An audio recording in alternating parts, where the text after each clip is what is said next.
This is The Edge of Innovation, Hacking the Future of Business. I'm your host, Paul Parisi. And I'm Jacob Young. On The Edge of Innovation, we talk about the intersection between technology and business, what's going on in technology, and what's possible for business. Welcome to another edition of The Edge of Innovation. Today we're talking with Jeremiah Smith with Simple Tiger.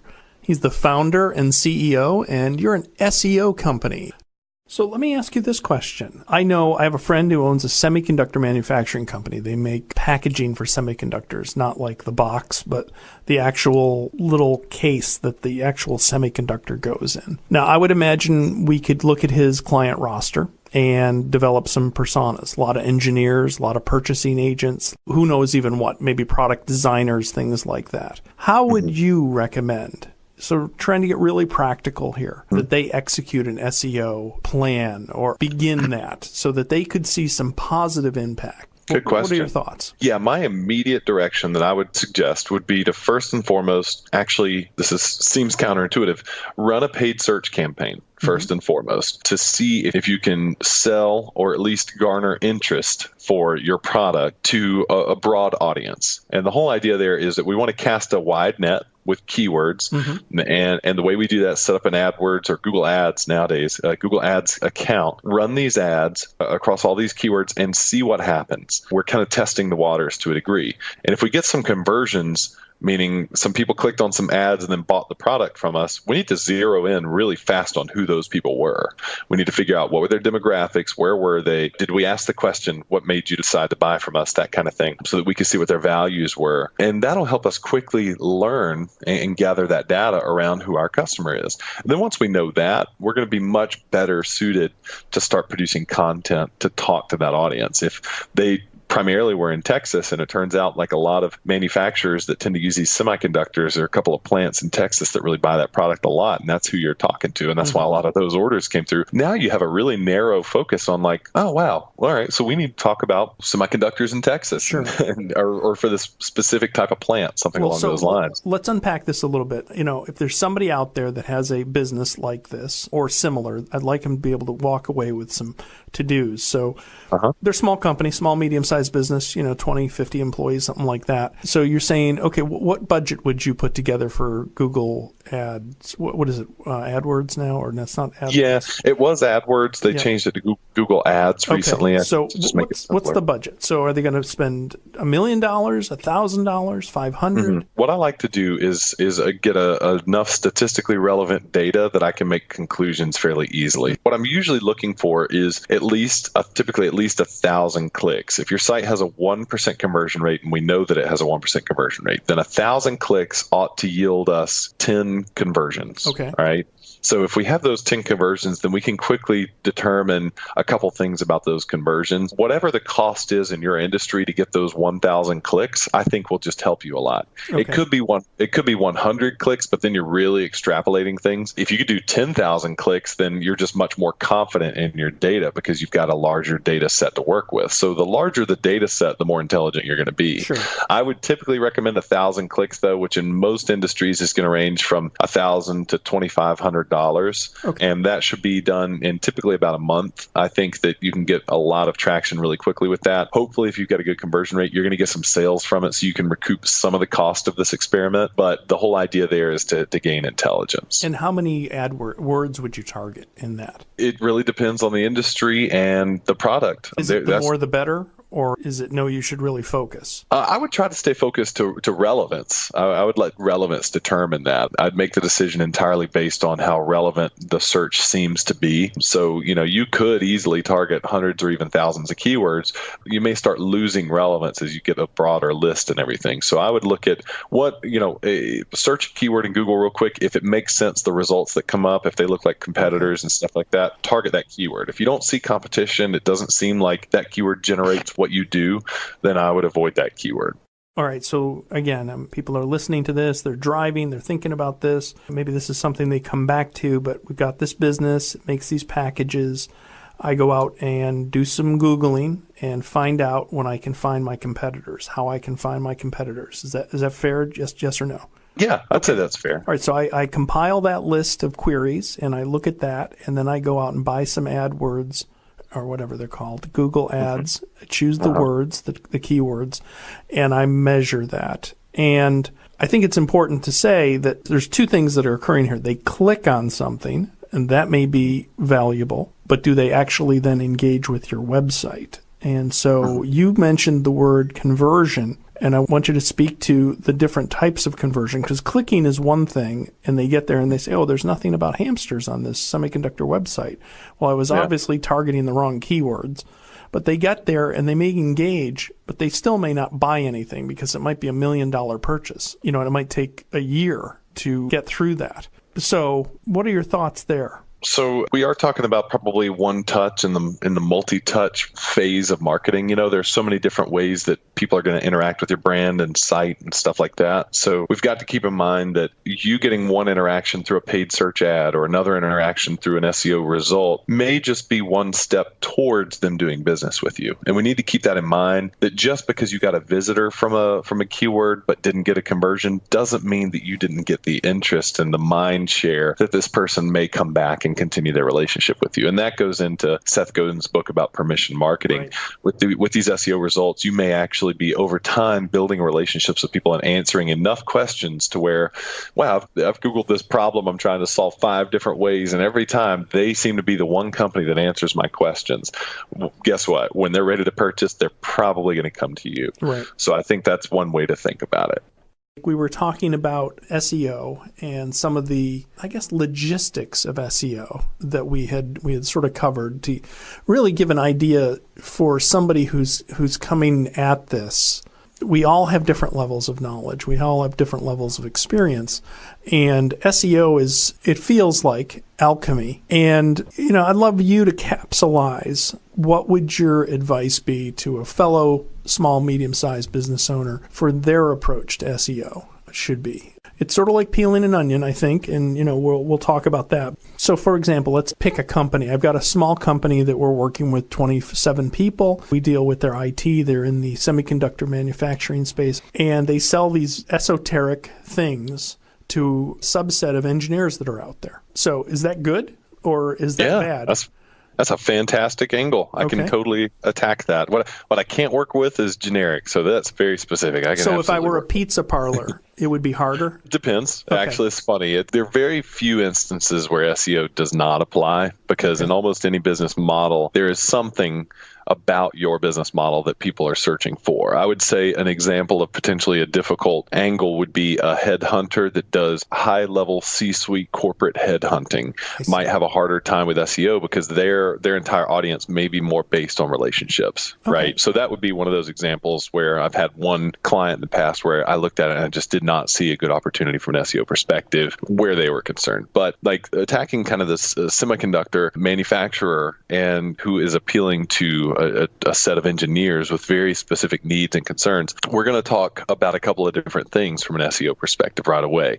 The first thing I'm interested in are the use cases or the applications of whatever it is your product or service offering does. And this can apply pretty generally to a lot of different business models, but really, how are people applying or using your product or your service offering? And in this case, these semiconductors are probably built with an application-specific focus. They may be built for medical-grade machinery or components for hospitals or something along those lines. And again, it could be something that's specifically built for satellites or for cell phone towers. So if we had a specific application or angle like that, let's start there and let's dig into your buyer. All right. So I always like to start first and foremost, like kind of backing up a little bit. I like to start first and foremost with why. Why do you exist? Why does your company exist? That comes from Simon Sinek's book, Start With Why. Once we know why the company exists, then that can help us make decisions about everything underneath that. So once we know why we exist, the next most important thing is who. Who do we exist for? And under that realm, we know that the semiconductor business is serving up, let's just say that their why is they exist to build the highest quality, maybe most reliable semiconductors for this industry that they built them for. Okay. Do you have an industry in mind that these are applicable for, or are these very general and they can apply to a lot of different things? They're general. They're pretty general, unfortunately. Okay. It would be nice if they were, they did it for medical equipment, but no, it's fairly general and broad. Okay, cool. Then I'm going to go ahead and that's fine. I can work with that. Do you need a website that actually works and is easy to update? Savior Labs is a Boston web services firm that cares for your business and your team. We solve problems so you can focus on what you do best. Just follow the link in the show notes and enter code WEB1 for more information. So what I would do is I would look at why the business exists first. We generate these because we want to be the most reliable. Let's think of our manufacturer as being the Toyota of the manufacturing industry as far as semiconductors are concerned. Reliability is key. Toyota is the most reliable, so we're just going to pick on that for this angle of the semiconductors. That said, now who are we talking to? So we're talking to engineers at different companies who are purchasing these semiconductors to use in the application of producing their products or even building their own internal tools or something along those lines. These engineers, if I analyzed your books, if I looked at your business and it's an established business and I looked at your books, I could quickly determine that, let's say you have 100 customers that you've sold to over the course of doing business, so overall time. If I analyze those 100 customers and I said, all right, let's start with the most profitable. Right? Who are the most profitable customers? It's very rare that you're going to say, well, everyone's equally profitable, but that's more of a B2C mindset. But a B2B mindset, you're probably going to have a very profitable few types of clients. Well, let's take those profitable ones. And just speaking from a profitability standpoint, let's look at patterns that kind of unify them. If we looked at them, I'm interested now in establishing what in marketing we call a persona. And this is where we get into the who we're talking to. So who is the most profitable customer of your company? They may be predominantly the healthcare industry. They may be CTOs are making the procurement or the purchasing decision of these semiconductors at healthcare organizations that manufacture these pieces of hardware that are used by hospitals. So that may be a persona.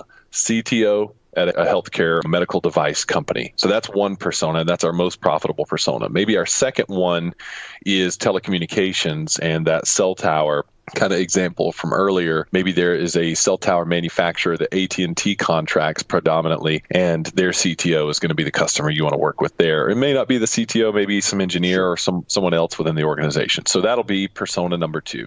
So after we've gone through these 100 customers, we've defined probably, a handful of personas. Now, you could keep going because towards the bottom of that list, once you get all the way down, you're probably going to find 15, 20 different people that don't have anything in common. There's no pattern to them, and they only make up a tiny portion of your list. So let's ignore them, because the ones that are really going to dominate your sales are the ones that do fall into a pattern: the healthcare industry, the telecom industry. So now that we know who we're talking to, now let's try to appeal to them with what we're going to say. So we know why we exist. We know who we exist for. Now, what are we going to do about it?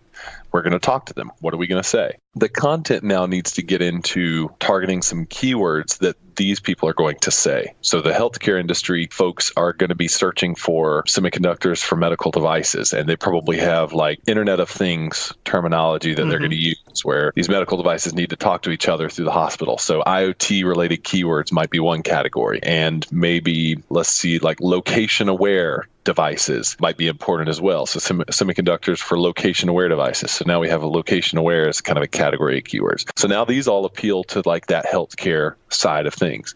Now the next persona, this AT&T procurement kind of company or contractor, might be looking for something that complies to FCC regulations, and that's their number one driver, is that they're building stuff for the communications grid, and they have to be very strictly, rigorously tested to make sure that they're absolutely FCC compliant, that they're secure, because they're sitting out there in the wilderness all day. We don't want people being able to break in and get to them. They have to deal with high heat or a very extreme cold, rain, wind, stuff like that. So those kinds of things come into play for that persona. And so now we need to produce content for that persona.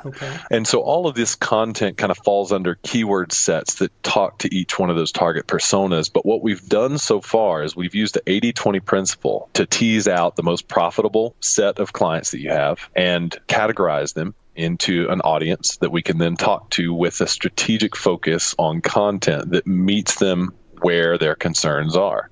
And when I say meet them where their concerns are, if you have a concern or you want to find out about something or you want to learn more about something or you need help with something, odds are you're going to Google it at some point. So you're putting your concern into a search engine, and what you're hoping to find is a solution. So we're going to deliver that solution in the form of content and educate you and provide the answer that you're looking for. And within that answer, within that piece of content, ultimately the solution may aim to doing business with us and just coming to us, getting on a call with us, downloading this report about how our semiconductors work for the medical device industry better than anyone else's. And that may be the tipping point that causes you to decide to turn into a sales lead and actually talk to me and have me pitch you on why you should work with us. Right. So that's ultimately how I see an SEO project for a client like that going. So let me ask a follow-on question to that. So I had somebody come to me and say, gee, I want to buy some good headphones. And I said, oh, you should look at Bose, or, if you really want to pay a lot of money, look at Sennheiser. And but how do I know? What should I buy? I want a gaming headset. And so I Googled and I said, does Bose make a gaming headset? Which they don't, which I was surprised. Okay, that's fine. And the response to my searching for headsets or headphones was all over the place. And I don't know why, but I clicked on a link and got to, some tech site that wasn't just a shill for reviews, but it was actually some conversations back and forth, a forum post.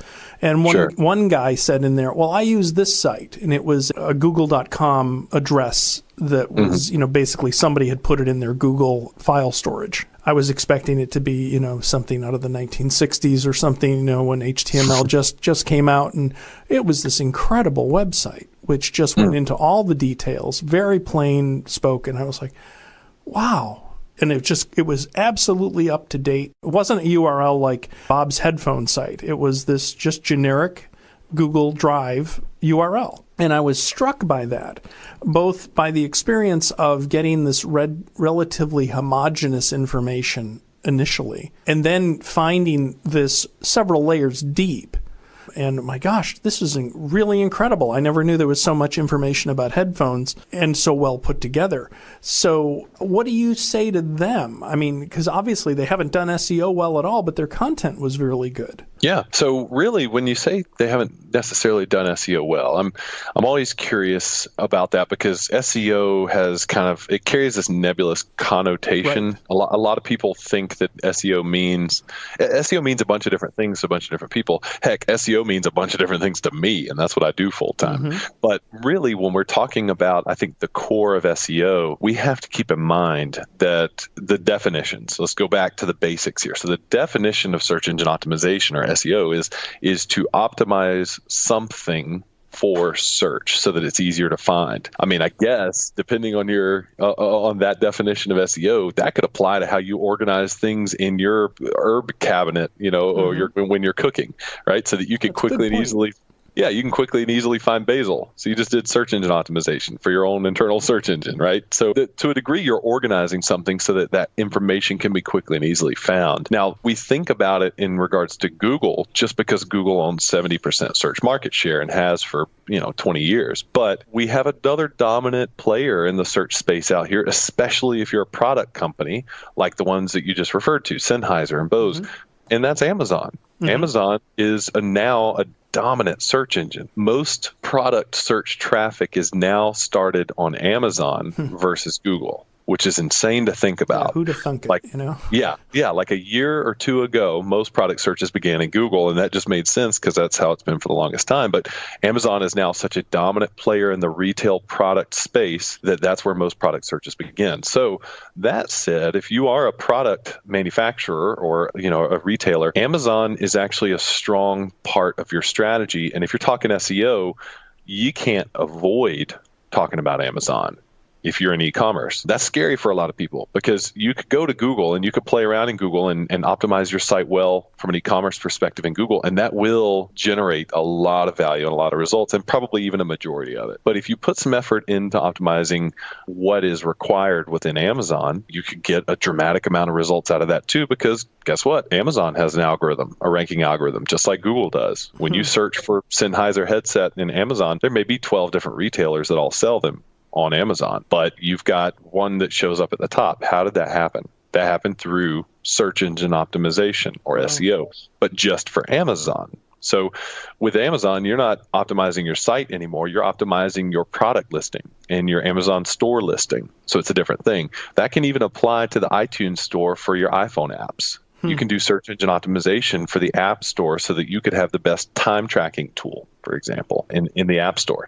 So the search engine optimization can apply to a lot of things. So I take everyone back to that. Now, let's say for a moment we're just talking about Google, and I swear I'm coming back to answering your question here. So let's say we're focusing on just Google. Then we have to look at Google's purpose just like we have to look at Amazon's purpose. If I'm a pizza parlor, Amazon does not apply. Right? Right. Unless we're talking about their new kind of local listing service and using Alexa to find the best, pizza around me, then it does apply, right? But if we're not talking to that angle, we're talking about just Google and just for this kind of semiconductor business, then I need to look back at why Google exists. Google exists, and this is their kind of stated mission statement, to organize the world's information and make it freely accessible. All right. So if that is their mission statement, then they're trying to get all the world's information in one place and then make it freely accessible. So every word in that mission statement is important. When you think accessible, you think, well, it's easy to get to because it's in Google, but it goes deeper than that. They mean accessible as in, like, when I do a search in Google, the first result has to be the best, and then the second result has to be the second best, and the third has to be the third best. That's what they're really trying to do, is make it further accessible. Is a big term for Google. They want it to be really good content that they bring back to you. So that said, we have to keep that in mind when we're looking at optimizing. If I'm a manufacturer and I'm developing products like headsets for gaming and stuff like that, I need to produce content on my site that is the kind of content that you stumbled across that really did a good job of selling you on something. I need to be producing that on my site as my responsibility in order to do SEO properly for my specific application and what I need out of it. And so for that, you need content. And right now, you still need links, and you need really good user engagement on that page or on that piece of content. And user engagement is really looked at as when people click on the listing in Google and they come into your site. First of all, they can't bounce, so you don't want them just disappearing right away because they didn't find what they're looking for. You want them to scroll, you want them to click, you want them to read and kind of dwell on the site. That means that they're actively engaging with the site. And if they click around on a couple different pages, they're getting more and more engaged in the site. So Google is watching all that they're doing, and that data is being fed back in via artificial intelligence to a machine that then decides that that result is exactly related to the keyword search that came up, so that the next time somebody searches that keyword in Google, that result is going to be more likely to rank better. And that's just an automatic process that's consistently happening. So really it comes down to, if we're talking about doing SEO, that they weren't doing SEO, they might not have been doing SEO for Amazon or for iTunes, but in regards to Google, sounds like they were. Well, we've been speaking with Jeremiah Smith of Simple Tiger. He's an SEO expert, and they're an SEO agency. As you can tell, there's a lot of value here in what he's said. Have you been listening? We've been throwing out book names and different things you should go and look at. All of that will be in the show notes, so I encourage you to look there. You'll find links to Simple Tiger and a way to actually contact Jeremiah. Well, I want to thank you. Thank you for spending the time with us, and who knows, maybe we'll have you back soon. That would be awesome. I'd be happy to come back. Thank you so much for everything, Paul. It was an honor to be here. All right. Thank you.